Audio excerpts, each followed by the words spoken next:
Sim, já começou.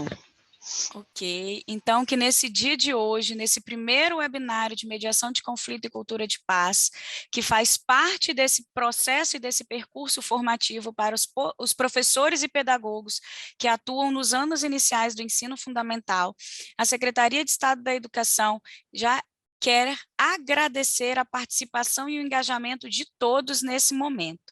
Agradecer também a parceria sempre do Cefop, agora representada aqui pela Tatiana, pelo Vitor e pela Marcela.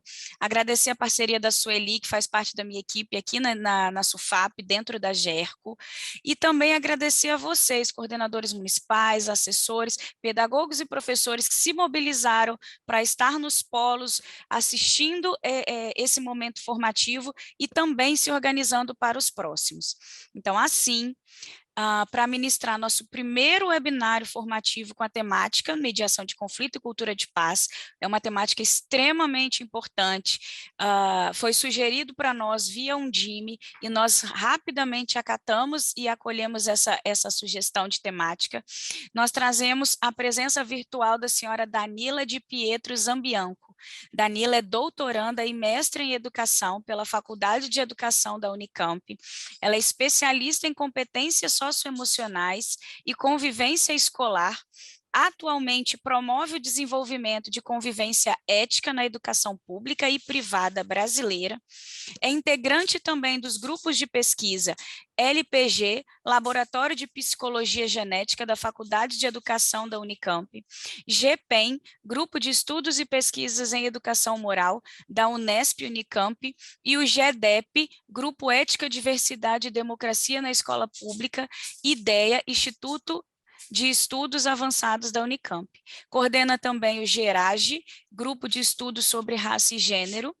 E assim, é com esse potente currículo que nós convidamos a Danila para enriquecer o nosso dia com essa belíssima formação. Danila, seja bem-vinda e fique à vontade. Bom dia, Rita.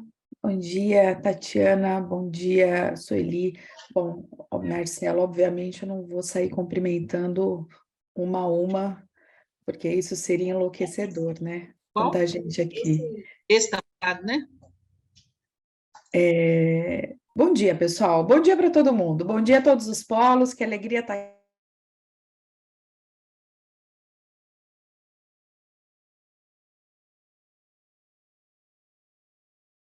Danila, o microfone está fechado. Ah, pronto. É que vocês fizeram um fechamento coletivo, né? Pois bem, eu só preciso aqui ter a oportunidade de poder fazer o compartilhamento do meu material, que já foi feito aqui para mim, agradeço. Já fiz também o compartilhamento aqui do som, né? Que eu vou trazer alguns vídeos aqui para vocês. E só quero que vocês me confirmem, então, é melhor eu fazer o compartilhamento da minha janela toda ou só da minha apresentação? O que vocês me sugerem? Para não ter nenhuma intercorrência aqui durante a apresentação. Tati, você que é a nossa perita. Pode ser da apresentação. Aí, na hora que for passar o vídeo, a gente vê se vai funcionar direitinho, ok? Qualquer coisa a gente dá um ESC e volta, né? Todo mundo aqui já está bem... Todo mundo aqui já está bem solidário, né? As questões de tecnologia. Depois de 3 anos indo e voltando, a gente aprendeu a ficar a ser Tá tudo solidário. ok, tá? Tá bom. Me ouvem? Posso seguir? Pois bem. Pessoal, sem mais delongas, eu só vou aqui dar andamento à minha conversa e vou dizer a vocês que a gente organiza slide, porque se eu estou falando aqui com colegas de profissão, vocês devem saber que uma coisa que a gente gosta é de falar, né? E se a gente gosta de falar, se bobear, a gente começa falando de um assunto, quando vai ver já está falando de outro e perde o rumo, né? Porque a prosa, ela costuma ser muito boa, e eu, pelo menos, sendo descendente de italiano, quando vou ver, a conversa, ela se espraia. Então, o slide aqui, ele vai servir para tentar me manter aqui no rumo, é quase um cabresto aqui, né? Mas ele não serve aqui para nos engessar, tá? Esse material, ele fica disponível para vocês, como vocês sabem, depois ele vai lá para o repositório, lá para o ambiente virtual de vocês. Vocês terão também depois uma série de materiais que eu já fiz a curadoria, que vocês receberão no ambiente virtual também, como aprofundamento, tá?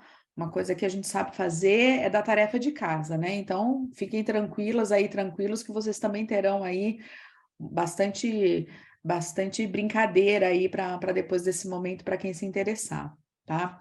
Então, vamos lá. Vamos falar um pouquinho aqui, ó, o que a gente pretende com esse breve momento de hoje, tá? O que nós queremos é apresentar para vocês, primeiro, né, os alicerces dessa cultura de paz, também proporcionar, né, algumas práticas dessa mediação de conflito, né, para que vocês possam também reconhecer como esses conflitos, eles oportunizam a construção de alguns valores, né, e possam, então, promover a construção de uma convivência ética e democrática.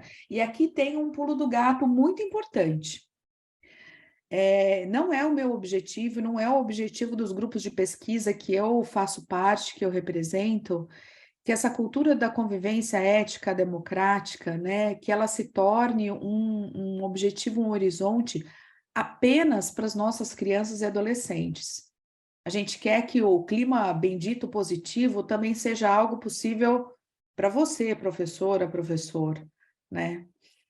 Que vocês também, de algum modo, sintam que a escola é um lugar bacana para estar, é um lugar de pertencimento, é um lugar que tenha significado, que não seja só aquele lugar que você recebe o seu salário, que você é cobrado pela sua coordenadora para entregar o planejamento, muito embora, talvez, o que você mais está pensando é que horas vai terminar essa formação para eu entregar o meu planejamento do segundo semestre, né? Então, mas que você sinta que essa convivência ética e democrática, e isso é uma das propostas do GPEM, pensar a psicologia moral, né, com sentido, né, a ética dentro da dimensão da afetividade.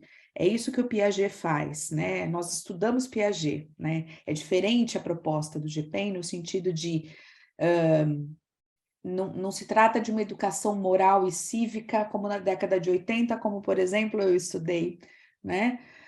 Mas uma perspectiva científica de psicologia moral, ou seja, a gente quer um sentido de uma vida boa, né? Um sentido de uma cultura de paz.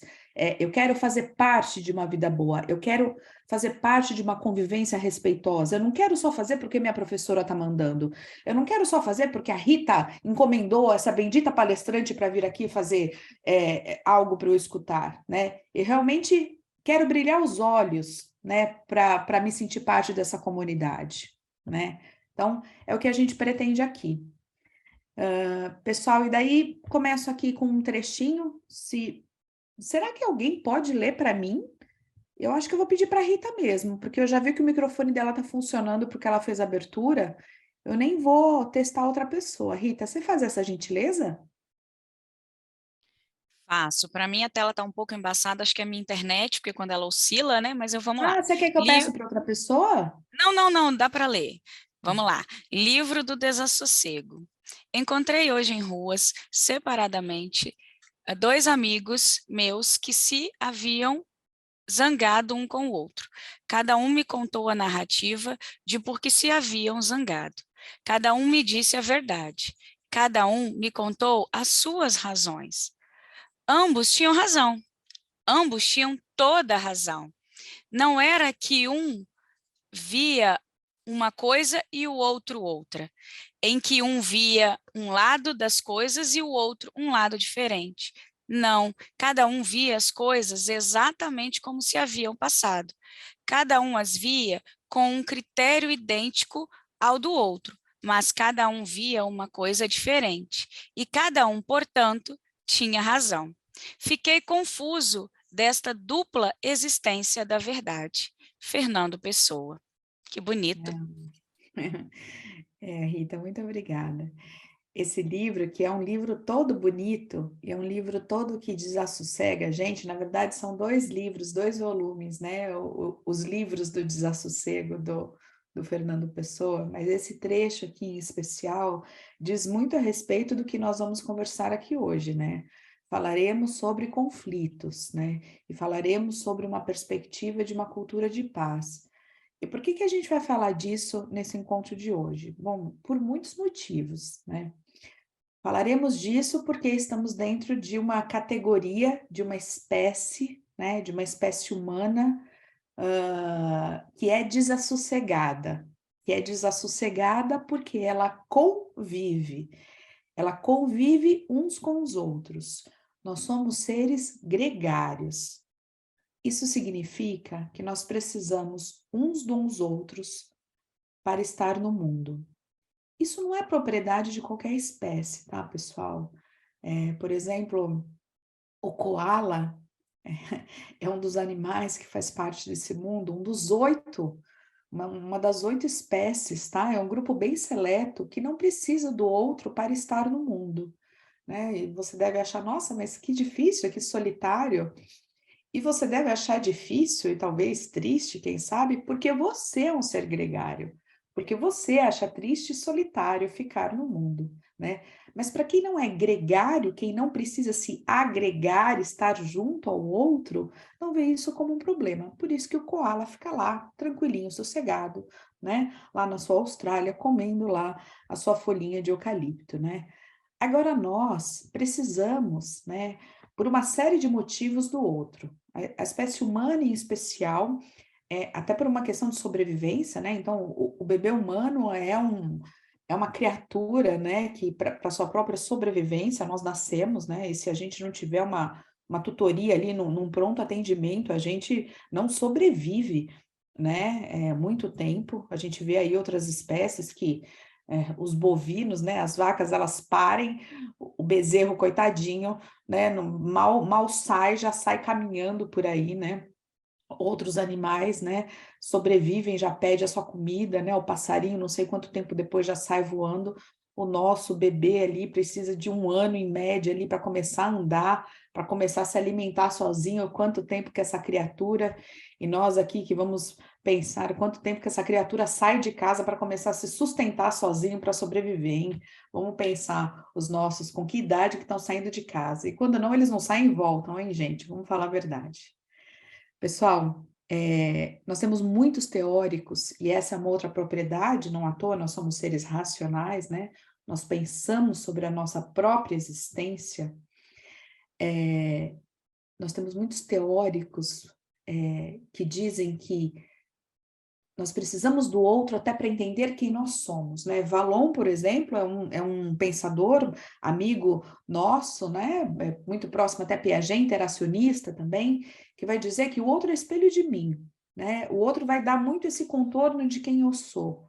O outro, ele vai ajudar que eu consiga perceber quem eu sou, até por oposição, por comparação, por conforto. Ele vai ser um pouco andaime, né? Para que eu possa me compor nesse contexto, né? Sartre, por exemplo, vai dizer, não, o inferno são os outros, sai de retro, Satanás, você só vai atrapalhar minha vida, né? Quanto mais longe, melhor, né? Mas isso só acontece, como eu disse a vocês, porque nós somos seres gregários.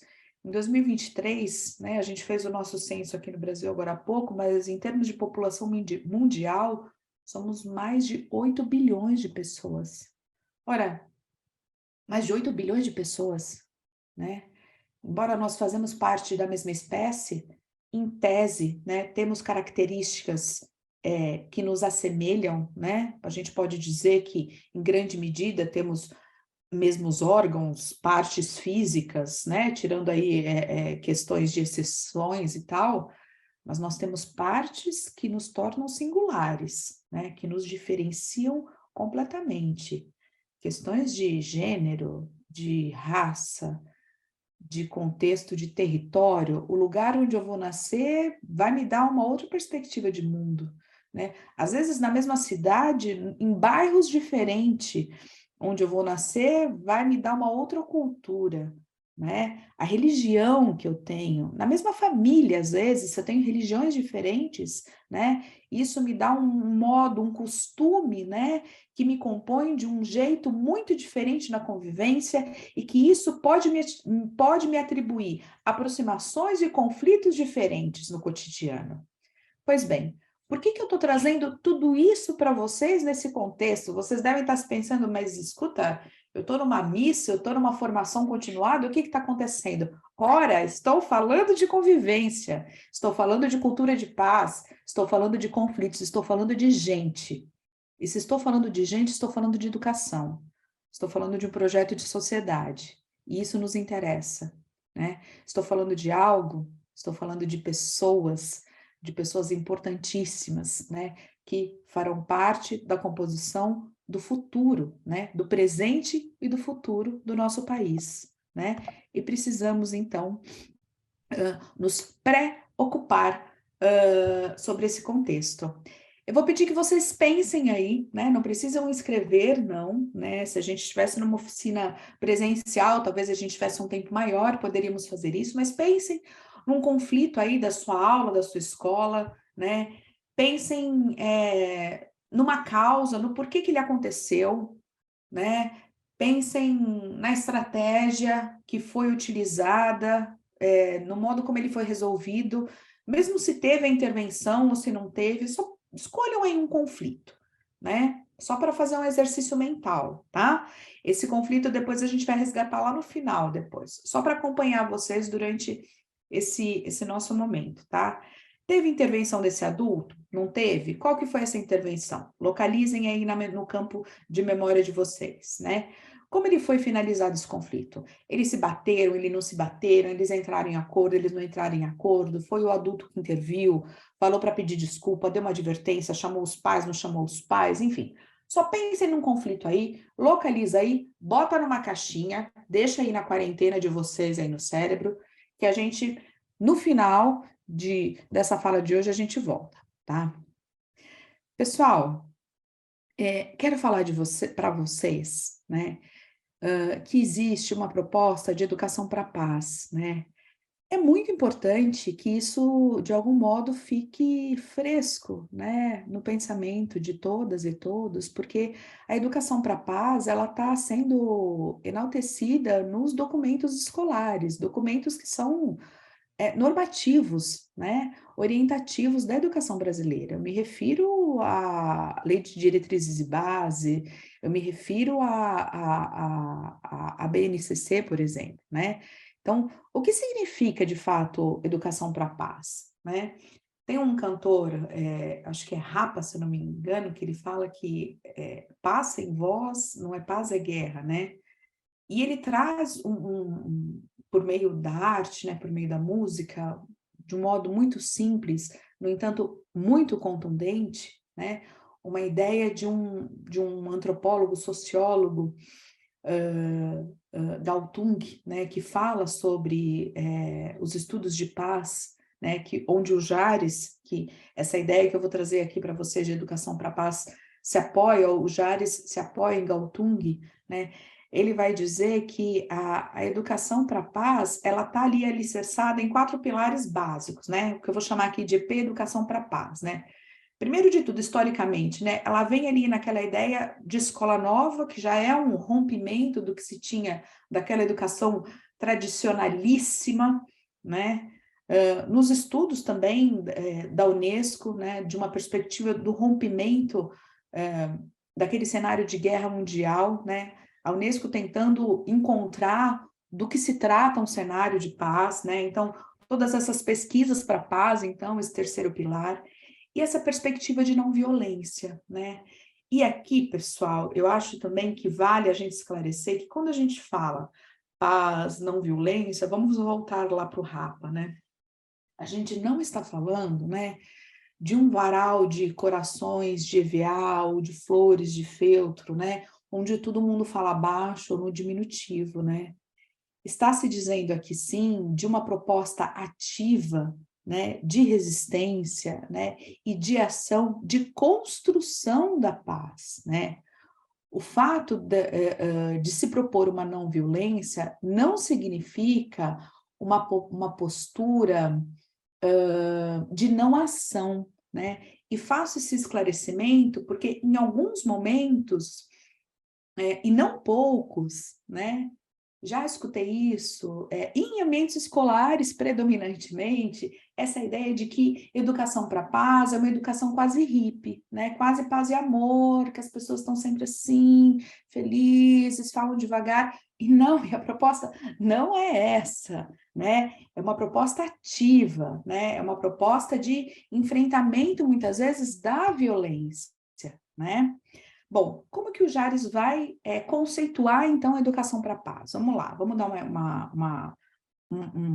uma definição, né? Porque precisamos também de uma definição, até para a gente passar os contornos aqui, né? Então, processos, né? Contínuos, obviamente, né? Permanente, né? Então, com dois conceitos fundadores, né? De paz positiva e perspectiva criativa do conflito. Ah, me desculpem aqui que distorceu, me desculpem, tá? Por que perspectiva criativa do conflito? Isso tem tudo a ver com esse outro pilar que falaremos hoje, né? O modo como a gente entende o conflito, né? Pela aplicação de métodos problematizantes que pretende desenvolver um novo tipo de cultura, a cultura de paz, que ajude as pessoas a entender criticamente a realidade desigual, violenta, complexa e conflituosa para poder ter uma atitude e uma ação diante dela. Então, quando a gente fala de educação para a paz, ninguém aqui nega o conflito. E hoje, a partir de hoje, né, pretendo, eu sei que vocês vão sair daqui me odiando, tá? Mas eu já vou dizer para vocês que o que eu gostaria era que vocês saíssem daqui dizendo: nossa, mas eu gosto de conflito. Tem conflito na minha escola e eu vou passar a ver isso de uma forma positiva. Vou dizer para vocês por quê, tá? Calma, não agora. Agora a gente viu o que significa educação para a paz e agora a gente vai sair desse slide aqui com uma definição do que se trata um conflito, tá? O que é, afinal de contas? O conflito, ele é uma interação social em desequilíbrio, tá? O que significa? É alguém que pensa de um jeito, é alguém que pensa de outro. Alguém que tem um tipo de valor, alguém que tem um outro tipo de valor. Então, são opiniões e perspectivas contraditórias, tá? Que se colocam em choque. Como que a gente percebe isso? Por comportamentos, né? Que são expressos, né? Por manifestações sutis da afetividades, né? Ou seja, expressões, tons de voz, gestos, pode ser um soco mesmo, pode ser um beliscão mesmo, pode ser um grito mesmo, né? E que vão interferir nas estratégias escolhidas, tanto as favoráveis ao convívio, como o diálogo e a negociação, quanto aquelas que provocam o afastamento, como o confronto e a coação. E daí agora a gente torce para o meu vídeo funcionar. Se não funcionar, alguém me avisa, tá? Vamos lá. Não é boi, Rai. Fala vaca. É boi. Raia é vaca. É boi. Vaca. É boi. É boi. Vaca. É vaca.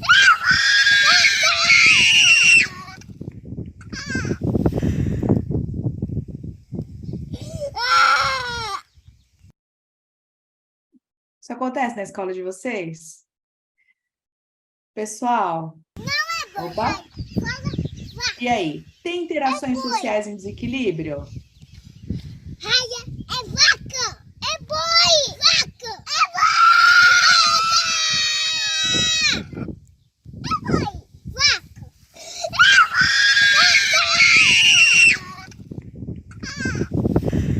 Tem perspectivas ou opiniões contraditórias percebidas por comportamentos externos de oposição?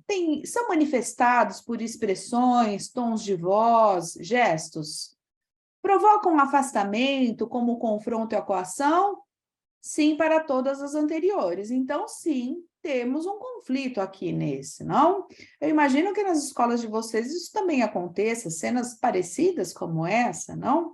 Porque se não acontecer, talvez vocês não vivem no mundo real, né? Gente, isso é a vida real, né? É disso que se trata o conflito. Mas, Danila, peraí, você estava me dizendo que você pretende que eu goste do conflito? É isso. É isso, minha amiga, é isso, meu amigo, né? Mas quem que tá com a razão? Vamos pensar lá no desassossego do Fernando Pessoa. alguém aqui está com a verdade. Um vê de um jeito, o outro vê do outro. Para alguém aqui, isso daqui é 6. Para alguém aqui, isso aqui é 9. Mas do lado que ele vê, faz todo sentido para ele ser 9. Do lado que ele vê, faz todo sentido para ele ser 6, né? O que acontece? Ele vai precisar sair do lado dele e olhar pela perspectiva do outro para conseguir compreender o outro também. Vai precisar sair do lado dele para ir pela perspectiva do outro para conseguir compreender. Como que chama esse movimento, gente? Desculpa, gente. Meu relógio fala comigo, de vocês fala com vocês também. Às vezes minha voz ativa, eu não sei porquê, e ele sai falando. O que ocorre? Tem um nome aqui que o Piaget chama de descentração, né? E para vocês que estudaram psicologia do desenvolvimento, sabem, né, que isso faz parte de um processo muito importante de maturação da criança, né? Ela precisa ser também estimulada a fazer esse processo de descentração. Sozinha, né, ela vai muito aos trancos e barrancos, vai pela dor, vai com muito custo, não é um processo fácil, né? Ela precisa ser estimulada, e se vai pela dor, gente, não é gostoso, né? Aí sempre quando ela precisar voltar a esse processo, a esse repertório, a essa memória, quando teve um conflito e foi pela dor, né? Ela sempre vai sentir, né? Que não foi uma experiência positiva, né? Ou seja, quando existe o conflito, às vezes o que a gente percebe é só essa posição, né? Mas haverá, né, outras partes que nós não vemos, né? Essas partes ocultas, os interesses, os valores, as necessidades, os sentimentos que sequer estão expressos nessa imagem, mas que em geral são eles que movem a pessoa, né, a primeiro entrar em acordo. Quando eu consigo entrar em contato com o sentimento das crianças, em especial, é aquilo que vai fazer com que ela entre em acordo, que ela possa entrar em cooperação. Porém, gente, né, o conflito, vejam, ele num primeiro momento, né, ele não é nem bom nem ruim, tá? Ele faz parte da vida. Então, se você não gosta de conflito, eu tenho uma notícia muito ruim para te dar nessa manhã de terça-feira.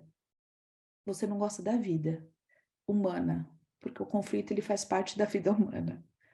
O conflito ele faz parte de ser gente, porque nós somos seres gregários e onde houver pessoas, haverá conflito. Até se você estiver sozinha, você terá conflito interno, né? Porque você pensa sobre si. Isso faz parte da situação humana, né? Quando a gente pensa sobre a sua própria existência, quando você pensa sobre a sua relação com o outro, o conflito, ele é intrínseco a essa relação.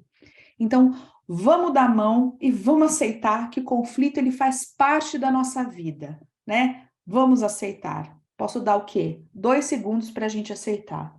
1, 2, aceitamos. Acabou o nosso tempo. Aceitamos? Agora, a minha proposta é, qual que é o melhor jeito que a gente pode lidar com ele? A gente tem muitos modos de lidar com ele. Um modo pode ser pela repressão, pelo confronto, né? Que foi o que a gente fez provavelmente até agora, né? A questão é, quais são os resultados que a gente colheu até esse momento? E nós temos aí dados de pesquisa para mostrar os resultados que a gente tem colhido. O que a gente traz, então, é uma proposta, né, para que a gente possa tratar os conflitos como uma oportunidade de desenvolvimento. E daí eu espero, né, poder convencer vocês para que a gente possa, então, utilizar esses conflitos como um investimento a curto, médio e longo prazo para esse desenvolvimento, não só das relações, mas inclusive como um desenvolvimento cognitivo e também moral, tá? Vamos falar um pouquinho sobre isso. A professora Thelma Vinha, né, que não só porque ela é minha orientadora de doutorado, mas ela é doutora em conflitos infantis, né? Ela diz que os conflitos vivenciados pelo sujeito, né, o levam a buscar uma nova ordem alimentada e também alimentadora da ordem externa, que provocam, então, esse sujeito a um esforço de organização, né? Vejam, o conflito, quando o sujeito ele se propõe de algum modo, e quando eu falo da criança, essa proposta ela precisa ser provocada por um agente externo. E daí, minha amiga, meu amigo, eu estou falando de você. É esse agente externo, né? É por meio do diálogo, né? Por ajudar ele a pensar nessas trocas de perspectiva, por ajudar ele a pensar por reciprocidade, a reconhecer os sentimentos, a cooperação, né? Esse conflito, então, desencadeia, né? Ele se torna, então, uma oportunidade de desenvolvimento para que ele possa, então, aprender cognitivamente, moralmente e também afetivamente. Então, estou certa que vocês estudaram o desenvolvimento, a psicologia do desenvolvimento aí nos seus cursos de base. Então, só um rápido aqui, rememory. Quando há o desequilíbrio cognitivo, o que acontece? Simplesmente a gente dinamita, né, aquele conhecimento. Eu me vejo diante daquilo que eu não sei, eu olho para aquele repertório que eu tenho e falo, bom, isso aqui não encaixa. Então eu vejo um conflito, eu não sei como lidar com aquilo, eu estou brava com aquilo, eu não sei como lidar com aquilo. Então o que eu faço? Eu desmonto com aquilo. Eu posso simplesmente ir lá e socar o menino, porque eu não estou conseguindo lidar com aquilo, ou eu posso simplesmente tentar conversar com ele e escolher outras possibilidades, né? Para conversar com ele e escolher outras possibilidades, requer um grande esforço cognitivo, afetivo, moral, de autorregulação, de ponderação de perspectivas, de escolher novas estratégias, né? De ponderar, bom, mas o que acontece se eu bater nele? Ele vai se machucar? Como eu quero ser visto por ele, pelo meu grupo, pela minha professora, pelo cotidiano? Que pessoa eu quero me ver, né, no futuro? Então, tem todo um trabalho, né, que é feito quando a gente utiliza o conflito como oportunidade de construção de valores, né? Mas, gente, quando a gente fala de cultura de paz, né, isso precisa vir como uma proposta política pedagógica da escola. Sabe o bendito PPP? Ele não serve só para ficar na gaveta, né? Ele precisa ser realmente floreado na escola, no sentido de perfumar realmente a escola, né? Então, o que as nossas pesquisas percebem, né? E tem uma proposta de escola que a gente vai chamar de autocrática, no sentido de ser mais tradicional, e uma proposta que a gente vai chamar de democrática, no sentido de que ela oportuniza o conflito como desenvolvimento da moralidade. Então, nessa visão tradicional, o conflito ele é visto como antinatural. E daí, sabe como ele é trabalhado? A gente quer evitar o conflito. Então, o que a gente faz quando a gente quer evitar o conflito? A gente tranca armário, a gente não deixa as crianças emprestarem a borracha um para o outro, né? A gente fala, senta logo, não fala com ele, né? Aqui ninguém, não vamos fazer trabalho em grupo porque senão vai dar bagunça, né? A gente evita o tempo todo, a gente fala para os alunos, não, você precisa ir acompanhado porque senão vocês não vão saber fazer certo. Coloca câmera em tudo quanto é lugar, né? Quando eles saem para o intervalo, a gente tranca as salas também para não dar problema, né? E faz tudo. Quando tem um problema, a gente resolve ele rapidinho para não dar, para não acontecer de novo, né? Porque a gente não acha que o processo de resolução do conflito ele serve para aprender nada, a gente não quer dar exemplo para os outros, né? Essa é uma proposta tradicional, autocrática no trabalho com o conflito, né? Então, aqui o que a gente quer? A gente quer evitar, né? A gente quer conter, ou senão a gente ignora também. Quando o conflito acontece entre os alunos, essa é uma característica. Porque quando acontece com os professores, a sanção ela é extremamente rigorosa nessas escolas, né? É quando, em geral, os alunos se xingam entre si, né? Os conflitos são ignorados, mas se um aluno xinga um professor, dá uma suspensão para o menino. Vocês já devem ter visto isso, não sei. Nessas situações também é bastante comum acontecer terceirização dos conflitos, né? E daí manda o bilhete para a família, né? Manda o profissional externo resolver, ó, esse menino aqui tem TDAH, dá um remédio para ele, dá uma Ritalina porque eu não consigo trabalhar com ele, né? Ou encaminha para a gestão resolver. E aqui tem uma briga, vocês devem saber do que eu estou falando, nem vou entrar nisso hoje, tá? Porque hoje não é conflito entre adultos, não. Mas, em geral, quando a gente manda para a gestão resolver, a gente não gosta do que a gestão faz. Fala, não adianta nada mandar lá. Só toma um cafezinho e volta dando risada. Né? Nem sei por que eu mando para lá, né? Mas depois a gente pode até conversar sobre isso, tá bom? Hoje a gente não vai ter esse tempo. Tem uma pesquisa importante também, que uma pesquisadora do GPEM fez sobre os bilhetes escolares. Vejam que interessante isso, né? Quase 900 bilhetes, né, entre escolas públicas e privadas, perguntando aos pais, né, por que se mandava bilhete para casa? Qual que era o conteúdo dos bilhetes da casa? Vejam, dentro dessa pesquisa, só 2% era sobre aprendizagem, e a gente está falando de uma escola, tá? A gente não está falando da Super Nani, que mandava bilhete. Quase metade era sobre conflitos, e um pouco mais da metade sobre regras convencionais, tá? E daí, vejam, sobre esses de conflito, quase a totalidade era com autoridade. Vocês estão vendo que interessante? A gente comunica os pais quando o problema é com a gente. Quando é com eles, a gente deixa eles se matarem. Interessante isso, né? Quando a gente vai fazer uma contenção com punições nessas escolas autocráticas, né? A gente usa a punição coletiva para as faltas individuais, né? Porque a gente quer que, de algum modo, eles possam fazer uma delação disso, né? Também utiliza, né, as advertências e as punições, né, como via de regra, né? Ou tenta tirar alguma coisa que dá prazer, educação física, intervalo, essas coisas, né? Dá ponto negativo, alguma coisa assim que vai valer nota, enfim, ficar sem intervalo, já falei para você e tal. A questão, pessoal, é o seguinte: eu falei para vocês que um dos objetivos hoje era mostrar como o conflito ele é uma oportunidade para a construção de valores, né? Mas não são só valores positivos, tá? A gente também ensina algum tipo de valor quando a gente age desse modo diante de um conflito. O fato é, a gente ensina valor o tempo todo na escola, né? Quando eu digo para o meu aluno, olha, não empresta borracha, nessa escola não se empresta borracha, eu estou ensinando um valor para ele. Eu estou ensinando que aqui a gente é individualista. Quando eu estou ensinando para o meu aluno, olha, não me interessa quem fez isso daqui, todo mundo aqui vai levar uma advertência, eu também estou ensinando um valor para ele, que aqui não se tem justiça, né? Então, vejam, mesmo quando a gente não sabe exatamente o que fazer, quando a gente toma uma medida desse tipo, a gente também ensina um tipo de valor para os nossos alunos, né?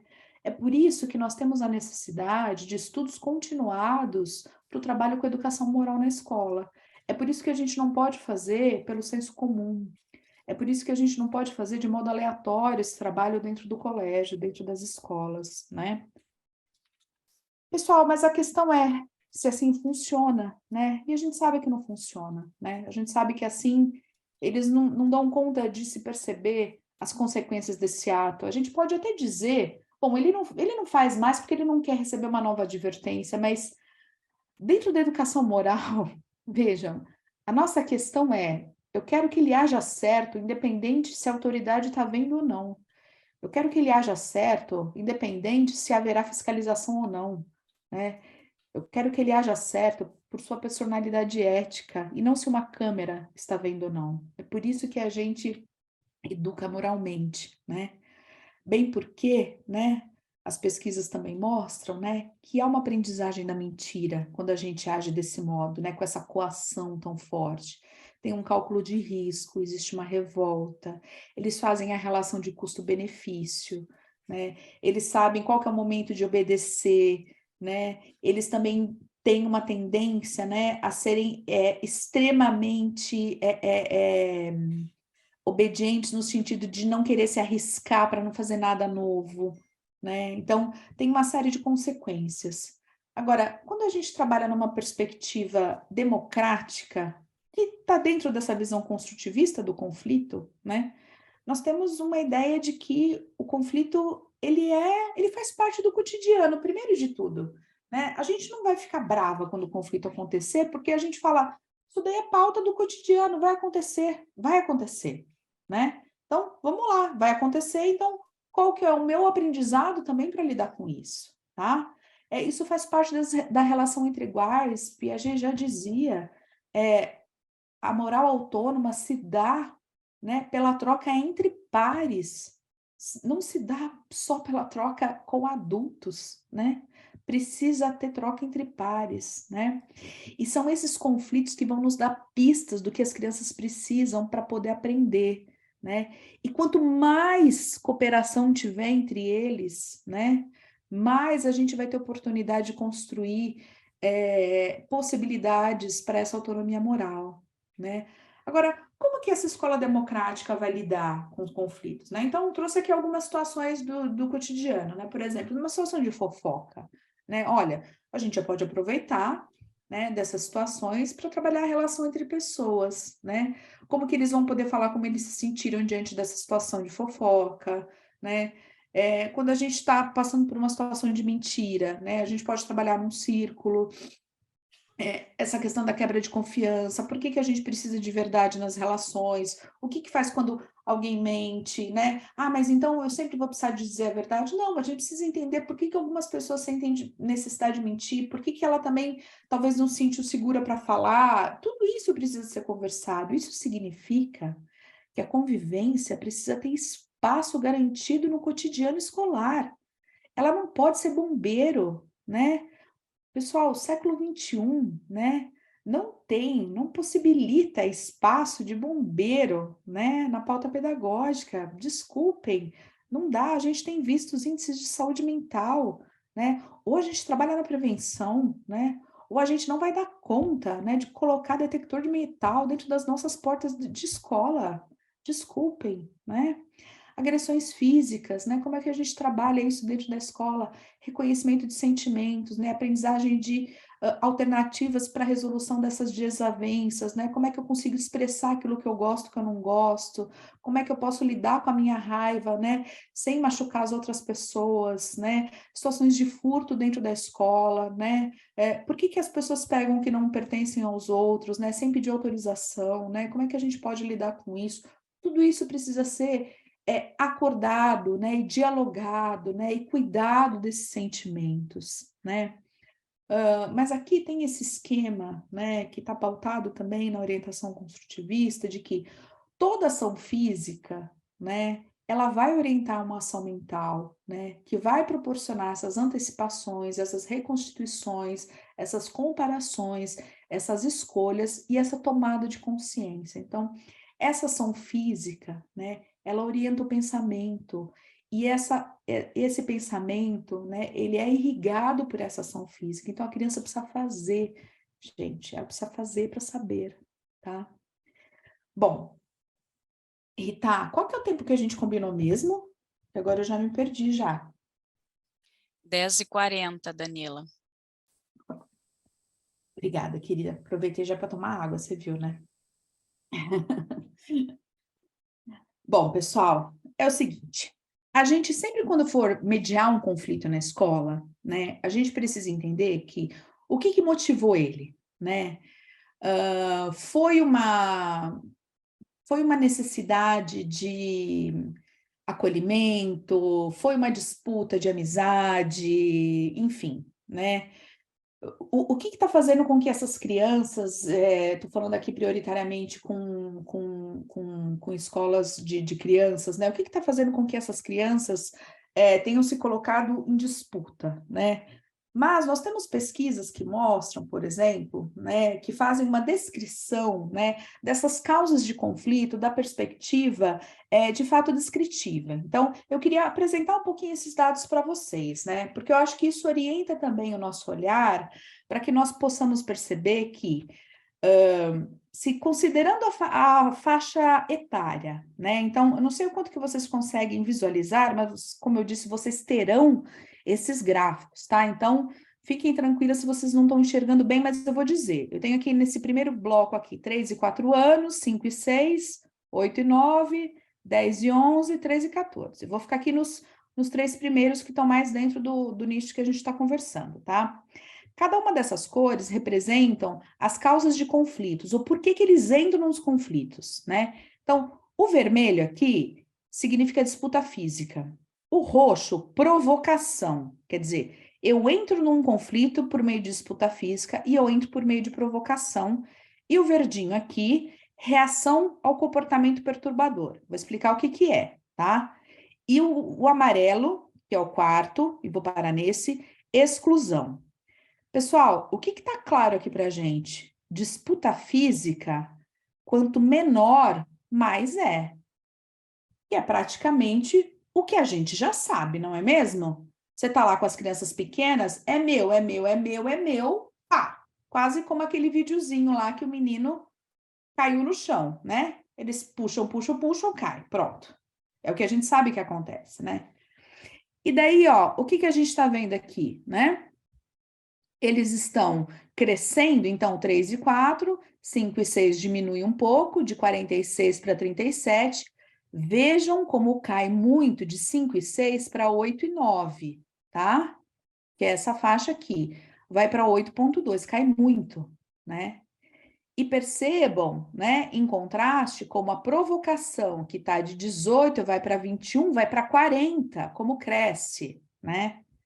Bom, aqui a gente percebe o óbvio, né? A gente tem a apropriação da linguagem deles. Enquanto eles têm, né, um menor manejo da linguagem, eles usam muito mais, né, o tátil, eles usam muito mais a mão, né? Depois, conforme, se bem que eles podem fazer provocação com o corpo também, né? Porém, conforme eles vão crescendo, eles se provocam muito mais verbalmente. O verde, reação ao comportamento perturbador, é aquele tipo de coisa, por exemplo, um fica cutucando o outro, aí o menino não gosta, não gosta, não gosta, de repente vai lá dar um socão no outro porque já cansou daquilo. Ou fica lá, mexe, mexe, mexe no cabelo da menina, aí ela não gosta, vai lá e puxa. Quer dizer, deixa, sabe, quando deixa esquentar, não aguenta mais, vai lá e empurra, né? É esse tipo de coisa, né? E o exclusão é aquele que, eu entrei em conflito porque eu não aguentei mais que você estava me excluindo, né? Esse daqui, só para dizer para vocês, é o agressão física, é o que bate direto e pronto, tá? Ou seja, quando eu percebo que eu tenho crianças menores que entram em conflito por disputa física, né? Que tem uma questão motora muito mais presente, e essas pesquisas, elas são de 2015, elas são pré-pandemia, gente, a gente não pode desconsiderar, né, que pós-pandemia a gente tem uma questão tátil muito mais latente, né? E tem sido muito comum, né? Eu não sei como é que a gente vai estar agora, 2024, né? Que a gente já está no fim de 2023, tal, talvez já estabilizou um pouco mais, mas ainda no começo desse ano era bastante representativa ainda a fala das escolas, no sentido de que os alunos ainda estavam bastante imaturos, ainda estavam bastante sensíveis, ainda estavam bastante com falta de autonomia para as questões do cotidiano da escola, né? E parecia que alunos que estavam no 5º ano ainda estavam no 3º, com procedimentos do 3º ano. Vamos ver como eles estarão no próximo ano, né? Mas quando eu reconheço as fases do conflito, eu também reconheço melhor qual é o tipo de intervenção que eu preciso fazer com eles no cotidiano, em termos de prevenção, certo? Bom, estratégias de resolução. O que que eu tenho aqui? Eu tenho aqui de 3, 4 estratégias físicas impulsivas, né? Olha aqui como é grande também, vermelho, 5 e 6, vai caindo também, a mesma coisa. Unilaterais, esse rosa aqui, ó, vai crescendo também. O que que é unilaterais? Que resolve só de um lado, né? Ou seja, às vezes eu falo, não, eu não quero mais do seu jeito. Eu vou resolver do meu jeito, tudo bem, né? É só de um lado que resolve, não é do outro, né? E as cooperativas que ficam num baixo índice sempre, né? Sempre, sempre, sempre.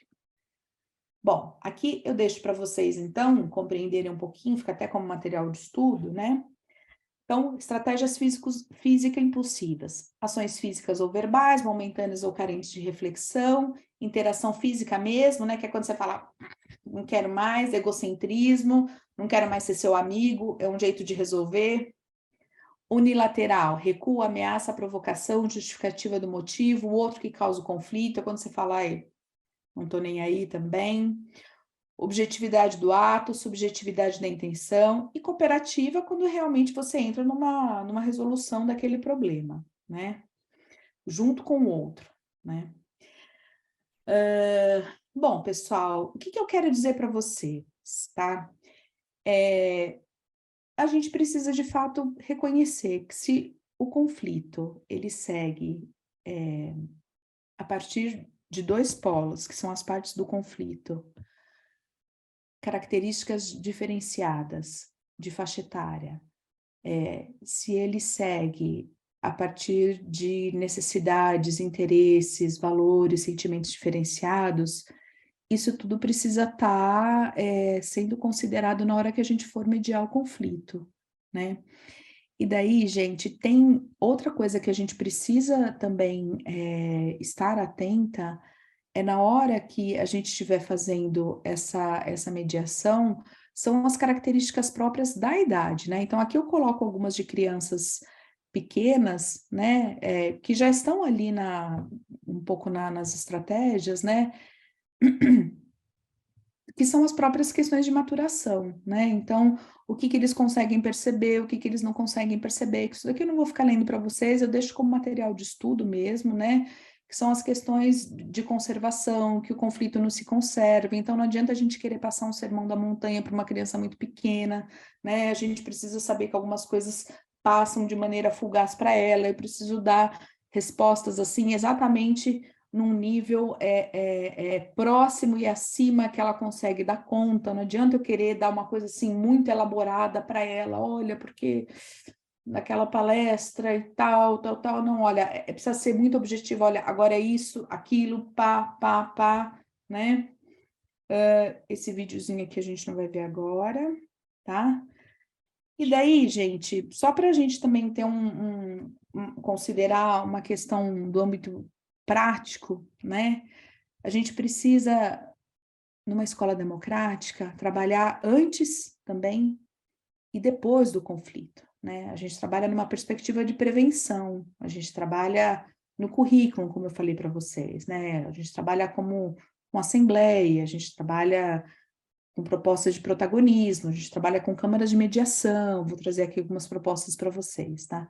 Trabalha também depois do conflito, né? Não é só quando o conflito acontece, né? Então, tem aqui algumas ideias, né? Vou mostrar aqui para vocês algumas propostinhas também, tá? Bom, se a gente tem... aqui desconfigura um pouquinho, mas não tem problema. Se a gente tem uma situação de cotidiano para lidar com conflito, será que vocês têm ações no cotidiano para lidar com conflito? Quantas são? 200 no minuto? Talvez? Essas autoras, né, a De Vries Ann, né, se vocês não conhecem, são autoras já, elas não são nem desse século, eu posso dizer, mas são extremamente atuais, são clássicas, né? Elas trazem algumas orientações que eu, de fato, recomendo. Primeiro de tudo bom, eu tenho condições de mediar esse conflito, de intervir nesse conflito, né? Porque se eu tiver, né, numa situação limite também, eu não vou conseguir intervir. Então, primeiro é a autoavaliação, tá? Outro ponto muito importante eu consigo compreender que esse conflito ele é uma oportunidade de crescimento, né? E pertence, portanto, à criança, para que a gente já não chegue no conflito dizendo, bom, chega, você para lá, você para cá, pede desculpa e pronto, né? Então, eu entendo que esse conflito não me pertence, sim, aos meus alunos, e o meu papel ali é de mediação desse conflito, primeiro de tudo, né? E para isso eu preciso acreditar que eles têm condições de lidar com aquilo. E quando eu falo, eu acredito que eles têm condições de mediar esse conflito, isso não significa que qualquer coisa que eles disserem, eu simplesmente vou deixar que seja feito, né? Mas que sim, né? Eu estou ali como profissional do desenvolvimento e o meu papel ali é provocar para que eles cheguem na melhor estratégia possível, tá bem? Bom, e o que faço, então? Eu preciso ajudar, primeiro de tudo, que eles façam uma reconstituição daquele conflito. Mas antes disso, gente, eles também precisam estar numa condição de conversar, né? Então, se eles estiverem extremamente nervosos, eu preciso esperar acalmar os ânimos minimamente para poder fazer a reconstituição. Então, acalmou, reconstituição. Então, o que que aconteceu? A gente faz aquele combinado prévio. Eu vou ouvir as duas partes. Primeiro, eu vou ouvir as duas partes. Eu vou ouvir você, eu vou ouvir você. Enquanto ele falar, você vai ter que esperar, né? Enquanto você espera, você não fala. Você vai segurando tudo que você quer falar para a hora que ele for falar, combinado? Né? E daí, na hora que ele começar a falar junto, você segura, né? Senão vocês não conseguem. Bom, exercitar a escutativa nesse momento, né? Tem um protocolo de escutativa muito importante, né? Que vai ajudar a gente no cotidiano da vida, não é só da escola, né? Ajudar que eles percebam as causas desse conflito. Então, depois que fez a reconstituição, né? Houve um, houve outro, tá? Por que que vocês agiram assim? Se isso não ficou claro, e se isso foi dito por eles, nesse momento recupera. Ah, então vocês agiram assim, por isso, por isso e por isso, tá? Né? Ok. E daí perguntar, aqui vem a expressão de sentimentos, isso é muito importante. O que que você acha disso? Como você se sentiu quando ele fez isso? Né? Quando te bateu, quando ele empurrou, tal. Como você se sentiu? E quando um for falar para o outro como se sentiu, né? Ajuda que eles expressem esse sentimento olhando um nos olhos dos outros, né? Porque é muito comum, quando a gente faz essa mediação entre pares, entre crianças pequenas, que eles falem olhando para a autoridade, falem olhando para nós, né? Então, vamos precisar fazer essa descentração da autoridade e favorecer que eles se olhem, né? Então, por favor, olhem para si, olha para ele, ajuda ali, ó, olhem para ele, né? Ok. E você? Como você acha que ele se sentiu? Como você se sentiria que fosse com você? Então, ajudar nessa descentração, né? Aí, pensar no futuro, aí plantar para o futuro, né? De que outra forma vocês poderiam ter agido, né? Numa próxima vez, né? Como isso poderia ter sido resolvido? Ajudar a comparar escolhas, né? Bom, num outro dia, você acha que você poderia ter ficado aqui ou ter feito outra coisa, né? Deem escolhas possíveis, tá, gente? Não vão dar escolhas impossíveis, tá? E pensar na reparação, né? E aí, como é que vocês vão lidar com isso? Na solução. Como é que vocês vão solucionar isso? E aqui também tem um exercício importante para a gente que é adulto, tá? De não sair já dando a solução, segurar um pouco a onda ali, né? É algo muito difícil, tá? Agora pensem um pouquinho aí nos conflitos de vocês, né? O que que vocês, voltem aí nesse conflito que vocês pensaram, né? O que que vocês, se essas estratégias se elas foram assertivas, se elas foram construtivas, não precisa me dizer, tá? Só pense, só pense. Se foram estratégias físicas impulsivas, se teve muita interferência de autoridade, se não teve. Pensa só um pouquinho como que foi esse conflito que vocês colocaram na caixinha, tá? Não precisa me falar não, tá bom? Pessoal, e eu queria falar para vocês de mais duas práticas, tá? Queria falar para vocês um pouquinho sobre círculos restaurativos. Eu sei que vocês já conhecem um pouquinho aqui, um pouquinho ali, tá? Então, eu só vou aqui trazer um tiquinho também para vocês, né? Na verdade, incentivo, e eu sei que o Fundamental 1, Educação Infantil, tem muitos processos circulares, por isso que eu não me delongo muito, só quero relembrar que essa prática, ela é extremamente fundante de uma cultura de paz nas escolas, né? Não só para as crianças, mas para adultos também. Quando as pessoas se sentam em círculo e conversam, tudo é possível de se resolver, né? Quando elas se olham, quando elas não se impõem nenhum tipo de hierarquia, quando elas se propõem a chegar numa resolução, a resolver um problema, né? Isso de fato pode mudar uma comunidade, pode transformar um problema numa solução, né?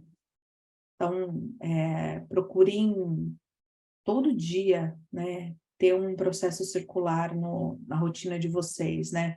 para organização do dia, para celebração, né, para discussão, para construção de conceitos, né, enfim. Então, eles são úteis, eles são curativos, né, não deixem nunca de perder esse cotidiano, tá?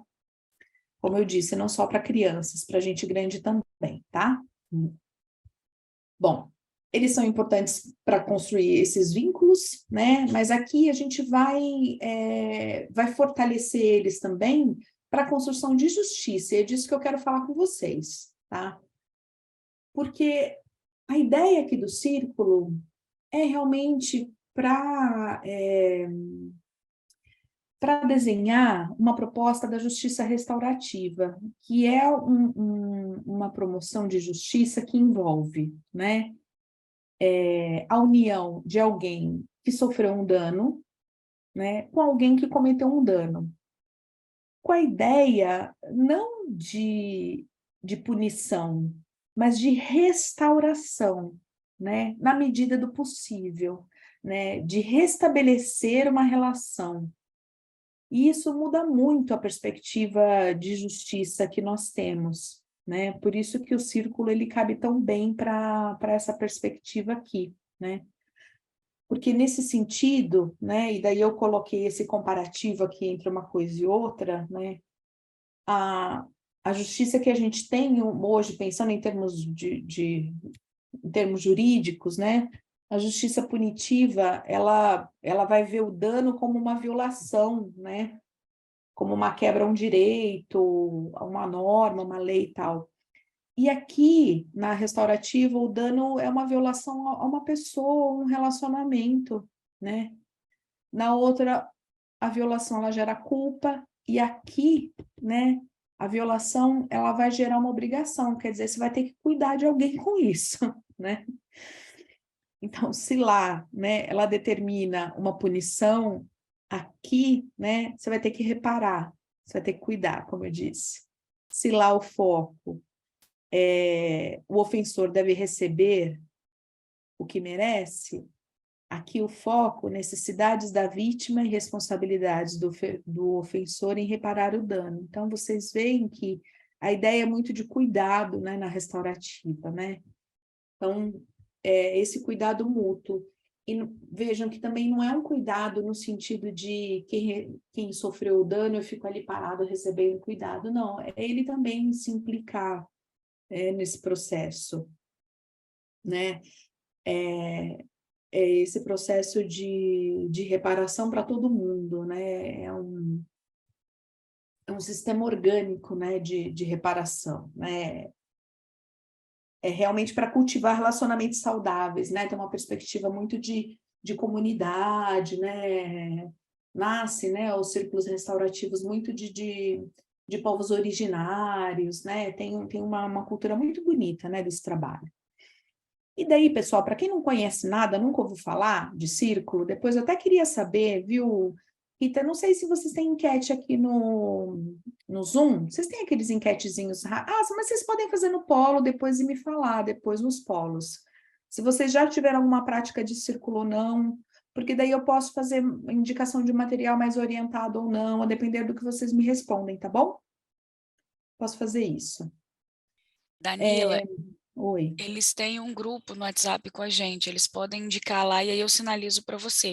Ótimo, porque no WhatsApp já tem até um O enquetezinho, né? coordenador está no polo, ele pode fazer isso e a gente pode Legal. Acho direcionar, ótimo. tá bem? Legal, ótimo.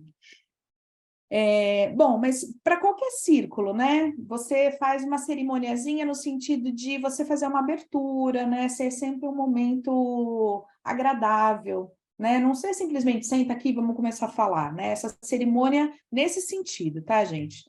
Ter um bastão de fala para orientar, ainda mais com criança, tá? Às vezes com adulto a gente abre mão disso, mas com criança é importante a gente ter algo que vai simbolizar o momento da fala, né?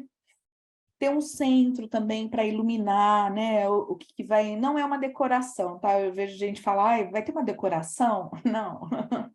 É algo assim que vai iluminar, que vai dar foco, né, para aquele dia sobre o que a gente vai falar, né? A gente também dá as orientações no sentido de dizer o que é importante, quais são as regras, como que funciona aquele círculo, né? Quem vai facilitar, e daí se eu estou falando com criança pequena, costuma ser a professora, mas olha, não tem que ser sempre a professora, viu? Mesmo com criança pequena, eu já vi outras crianças fazendo a facilitação. Claro que isso tudo depois, quando já está muito redondinho o processo, né? Mas a professora também pode ajudar o professor fazendo a facilitação, né? E ter um tema que conduz o círculo, tal, se for o de restauração, se for o de celebração e tudo mais, né? Aí eu deixo aqui também, né, uma definição de círculo para vocês, né? Como vocês percebem, né, a gente conversa bastante, mas eu gosto de deixar as definições aqui para vocês, né? Uma forma diferenciada para resolver situações de divergência que prioriza a construção da autonomia entre partes em conflito. Essa construção se realiza quando os envolvidos tomam consciência da possibilidade de se optar em tomar decisões diferentes, restaurando a confiança rompida e construindo o bem comum. Vocês estão vendo? Então, a ideia do círculo não é quem perde, quem ganha, é todo mundo ganha, né? Bom, pessoal, e daí quem faz parte do círculo, né? A pessoa agredida, a pessoa que causou o dano, né? O facilitador. E daí, algo diferenciado do círculo é que outras pessoas podem ser convidadas também a compor o círculo, no sentido de apoiar essas partes, né? Quando a gente fala de mediação de conflito, costuma ser só cada pessoa e o mediador, né? Mas o círculo em si, é comum estar as partes e mais alguns apoiadores, né? O que vai depender de quem acompanha essas pessoas? Cada situação, né?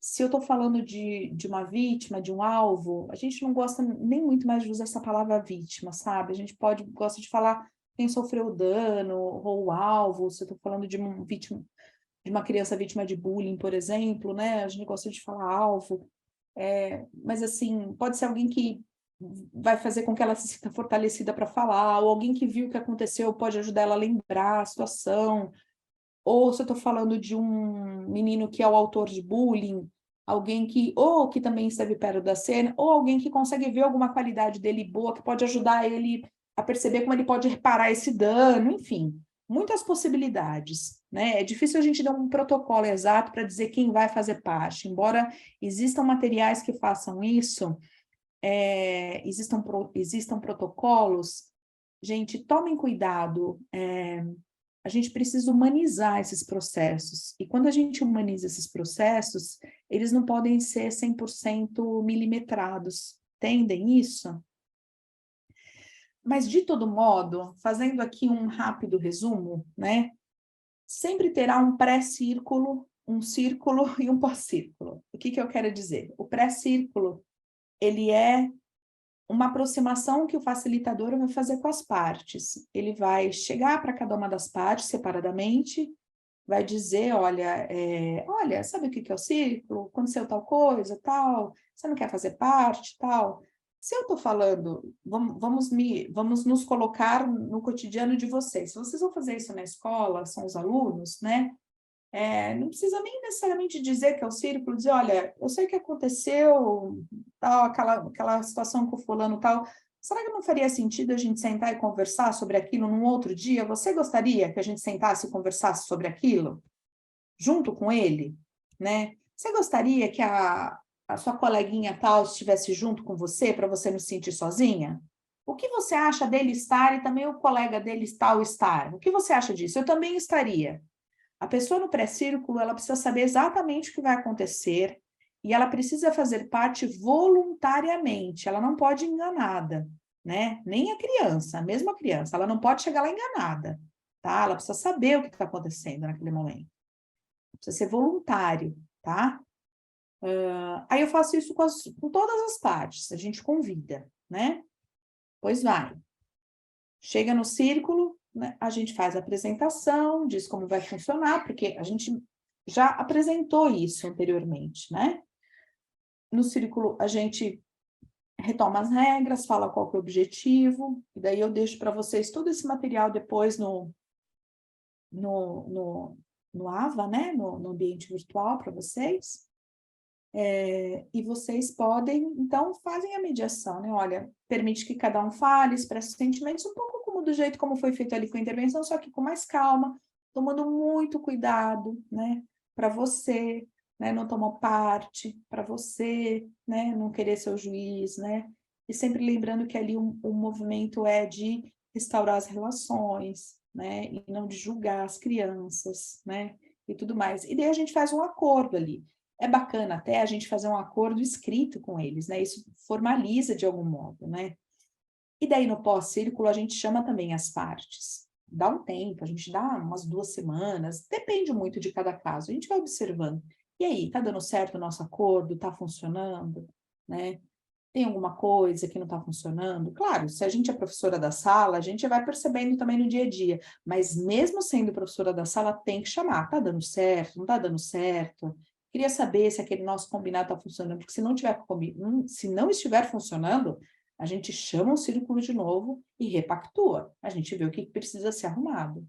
É assim que se trabalha, gente. É assim que se trabalha. E tem também, preventivamente, uma série de outras ações, né, que tem a ver com a expressão dos sentimentos. Porque tudo isso que a gente está falando, né, de algum modo, fala sobre essa nossa dimensão emocional. A gente tem percebido, em larga medida, a dificuldade que essas crianças têm de poder falar sobre aquilo que sente. De nós podermos falar sobre aquilo que sente. Então, essas propostas que eu coloco aqui estão no material que eu deixo, né, quando eu falo sobre competências socioemocionais, mas que fazem sentido em qualquer lugar, né? Essa daqui em especial do material da professora Luciane Tonheta, das almofadas sobre sentimentos, né, que podem ser usadas na avaliação do dia, para o reconhecimento de emoções, né? Pode trabalhar junto com histórias de literatura, né? Se são crianças bem pequenas, né, a gente pode trabalhar com esse termômetro aqui o emocionário que se fala e tudo mais, né? Eles, se não estão alfabetizados ainda, eles podem trabalhar com pregador e nomeando cotidianamente, lembrando que quando a gente fala de sentimentos e emoções, não existe julgamento para sentimentos, não existe sentimento errado ou sentimento certo, né? A gente julga as ações e jamais os sentimentos, né? Posso trabalhar com o gráfico da identidade, então eles falam sobre si, o que eles gostam, o que eles não gostam, né? E aprendem a se conhecer. Isso aqui está dentro do livro da Moreno e da Montserrat, né? De ver uma figura, né? E aprender a decodificar. Isso aqui ensina muito sobre empatia. Eles podem tirar fotografia deles próprios, sabe? Com o celular, gente, a gente faz, tá? Ou pegar outras imagens, né, e tentar identificar com essas 3 perguntinhas. Eles podem fazer cada dia, né? Como ela se sente, por que ela se sente assim, como ela pode resolver isso ou se sentir melhor. Olha que repertório importante de antecipação, né? De projeção de sentimentos, de inferência, né? Eles vão percebendo que cada um pode perceber o sentimento de um jeito diferente, tudo bem, né? E não tem problema nenhum, né? Como lidar com sentimentos mais quentes, né? A gente também não gosta dessa ideia de sentimento negativo, tá? Então, por exemplo, quando eu tô com raiva, por que será que... Vamos identificar essa cena aqui. Por que será que ele tá com raiva, hein? O que me deixa com raiva? Vamos pensar aqui entre nós. No momento da roda, lembra que eu falei para vocês? O que me deixa com raiva? Por quê, hein? O que eu posso fazer? O que eu não posso fazer quando eu estou com raiva? O que eu gostaria de fazer? Olha, eu já estou mudando aqui a atividade já, né? Como eu posso me acalmar e resolver o problema? Então, cada um pode fazer a partir de uma situação, né? Outro aqui, né? Aqui já é uma estratégia de autorregulação para eles, né? Que é muito comum também as escolas falarem sobre a dificuldade que elas têm atravessado com as crianças, com imediatismo, né? As crianças não estão sabendo esperar. Isso acontece com vocês? Me contem aí no chat se isso tem acontecido com vocês. As crianças não conseguem esperar, não conseguem ficar sem fazer nada, né? Tem sido uma loucura. Não é à toa que as escolas já faz uns 5 anos têm investido muito com esses currículos de mindfulness, de atenção plena, né? Então, tem essa atividade que se chama 1 minuto, né? É trabalhar com eles mesmo, gente, trabalhar a atenção plena por 1 minuto, né? Então, eles trabalham na observação mesmo do ponteiro, né?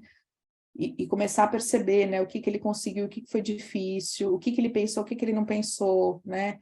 Vocês vão percebendo, assim, como é incrível, né, essa dificuldade de foco, né? E a gente vai fazendo isso daqui gradativo com eles, né? Trabalhar com eles plano de método aqui ainda está dentro de autorregulação, tá? Antes era autoconhecimento, agora autorregulação. De objetivo, a gente pode traçar com eles um objetivo, aqui já com os alunos maiores, depois a gente tem um para menores, né? Qual que seria importante? 3 metas para alcançar esse objetivo, né? O que ele pode fazer? Uma coisa assim mais breve com crianças, né? O que você quer melhorar, que é bom para você, pensando na escola, aqui na escola fazer um planinho de metas para a criança, sabe? O que você conseguiu melhorar, que você colocou em meta, e alguma coisa assim que seria na semana, tá? Se a gente for fazer com criança assim no 3º ano, mais ou menos, tá? 1º, 2º já acho mais difícil. Depende muito, né, da criança, da maturidade da criança e tudo mais, né? Trabalhos com literatura, que eu sei que vocês já fazem com excelência, mas deixo aqui algumas dicas, né? Isso se chama empatia, o que sinto que sinto, a cor de Coraline, né? Uma família, enfim. São muitos, né? Vocês podem trocar, inclusive, imagino que vocês já trocam, né? Essa daqui é muito importante para a gente fazer trabalho de consciência social, né? Chama Rotina dos 6 Chapéus de Pensamento. Cada cor de chapéu vai espelhar um tipo de pensamento, né? Claro que se a gente está falando com criança, talvez pode ficar um pouco mais abstrato, né? Mas com os maiores, 4º e 5º ano, talvez a gente já consiga. Então, quem tiver com o chapéu branco vai trabalhar mais a partir de dados. Quem tiver com o chapéu verde vai trabalhar mais com essa perspectiva, poxa, o que a gente ainda não tentou para fazer dessa situação? Mas a gente pode trabalhar... não saiu aqui. Com as crianças, depois no slide que eu deixar para vocês, no AVA eu vou subir. Eu gosto de trabalhar também aquela troca de papéis, por exemplo, papéis sociais. A gente dá para eles, eu sou a mãe, eu sou o pai, ou a gente dá os personagens de uma história que eles já conhecem, sei lá. Ou pode ser de um filme que eles já viram muito, ou pode ser uma história de clássicos de literatura, que eles, sei lá, Chapeuzinho Vermelho. Agora você é o Lobo Mau. Como que você faria se isso acontecesse com você? Agora você é Chapeuzinho. Como você faria? Tudo que faz com que eles mudem de perspectiva para a mesma história, né? Isso ajuda também muito eles a perceberem, se posicionar com relação à empatia, né? Aqui com relação às habilidades linguísticas, né, que eles consigam perceber também, né, a expressar, né, a partir do que gosta, do que não gosta de ouvir, né, e daí eles podem ir trabalhando um novo mural de palavras parceiras, né, o que para mim é gostoso de ouvir, o que não é. Aí eu vou deixar para vocês também esse link, de várias propostas que nós fizemos na época da pandemia, eu e o pessoal do GPEM, né? Para que vocês pudessem desenvolver e baixar gratuitamente, tá? Então, algumas estão com suporte de material online, mas outras vocês podem rapidamente utilizar na sala de aula. Fica aí a dica para vocês também, tá? E daí, gente, quero já ir me encaminhando aqui com vocês, né? Para a gente ter tempo de conversar também, dizer que esse trabalho com a convivência, ele não pode ser para que a gente construa uma cultura de paz, né? Ele não pode, de fato, ser aleatório, ele não pode ser, como eu disse para vocês, uma cultura de paz, uma paz que fica sentada esperando a vida passar, né? Ele precisa ser intencional, né? Ele precisa ser ativo, ele precisa ser planejado, ele precisa ser executado, ele precisa ser avaliado, né? Existem muitos estudos, né, que mostram, inclusive, o quanto o trabalho com a convivência, com as competências socioemocionais, né, o quanto eles promovem não só a alfabetização, não só melhoram a disciplina, não só melhoram, inclusive, índices econômicos, né? Por isso até que nós temos muitos economistas que têm investido tanto nesse trabalho, né? Mas o quanto eles melhoram a qualidade de vida das pessoas, né? Mas mais do que isso, para que a gente possa compreender que isso melhora a própria dignidade do sujeito, né? E é por isso, né, que a gente reconhece que ele precisa ser intencional também para todas as pessoas da escola. Então, como eu disse para vocês logo no início, que esse trabalho ele seja voltado para estudantes, também para familiares de estudantes, porque vocês, ainda mais que trabalham com crianças pequenas, né? Sabem que muito do trabalho que a gente executa na escola, se ele não for referendado por quem está lá na casa, né, ele fica enfraquecido. Então, ele precisa ser também intencional para quem está em casa, para vocês, né? Porque se a gente não cuida, né, de gente grande que está na escola, como vai ser, né? Se todo esse trabalho pensado da convivência ficar só para quem está no final da linha, não dá certo. Então, é para estudantes, familiares, docentes, funcionários, claro para funcionários. E claro para a equipe gestora. A equipe gestora precisa pensar em todo mundo, hoje, amanhã, para todo sempre, amém, né? E alguém precisa olhar para essa equipe também. Então, todos somos um, né? Eu costumo dizer que o trabalho com cultura de paz, com educação para a paz, com convivência ética na escola, é para todo mundo que é gente na escola. Então, se você é gente, esse trabalho é para você. E essas ações, elas precisam ser no âmbito da promoção também. Não vale só trabalhar na intervenção, né? Eu junto com o GPEM, né, nós tivemos a oportunidade de colaborar, né, em algumas ações de pós-venção aí em Aracruz, né, diante da tragédia. E é muito importante que existam ações de pós-venção, né, que está dentro desse campo da intervenção. Mas a gente sabe que isso é insuficiente se não existem ações de promoção, né? Então, sim, ações de promoção, de prevenção, também de intervenção para quando acontece uma tragédia, mas também de acompanhamento, né? Tudo isso é necessário e tudo isso precisa estar interrelacionado. Também a literatura mostra para a gente a importância, né, de que dentro da escola essas ações elas atuem, né, em 3 vias interrelacionadas.